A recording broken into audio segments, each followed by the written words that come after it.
अस्सलामुअलैकुम दोस्तों।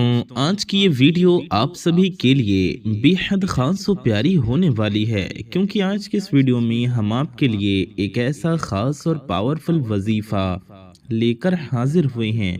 इस प्यारे सी पावरफुल वजीफ़े की बरकत से आप सबकी हर नेक व जायज़ हाजतें पूरी हो जाएंगी।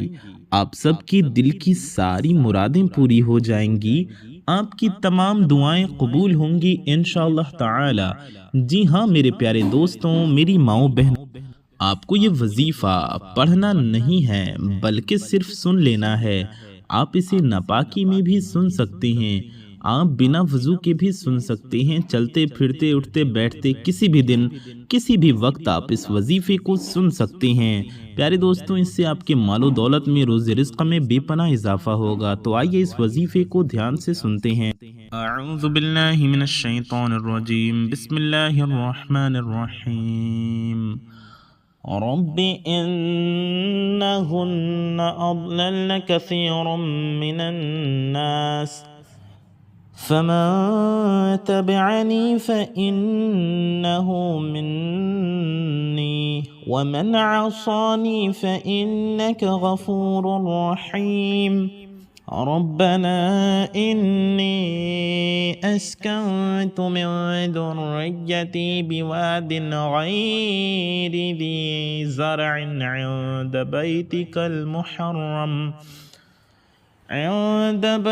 المحرم ربنا ليقيموا الصلاة فاجعل أفئدة من الناس تهوي إليهم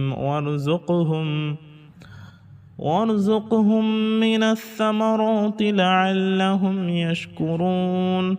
ربنا إنك تعلم ما نخفي وما تعلن وما يخفى على الله من شيء في الأرض ولا في السماء. الحمد لله الذي وهب لي على الكبر إسماعيل وإسحاق إن ربي لسميع الدعاء.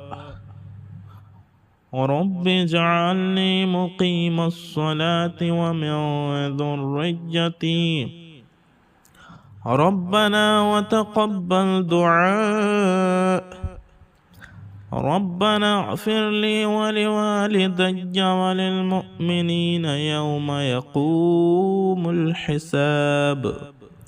ولا تحسبن الله غافلا عما يعمل الظالمون إنما يؤخرهم ليوم تشخص فيه الأبصار مهطعين مقنعي رؤوسهم لا يرتد إليهم طرفهم وأفئدتهم هواء.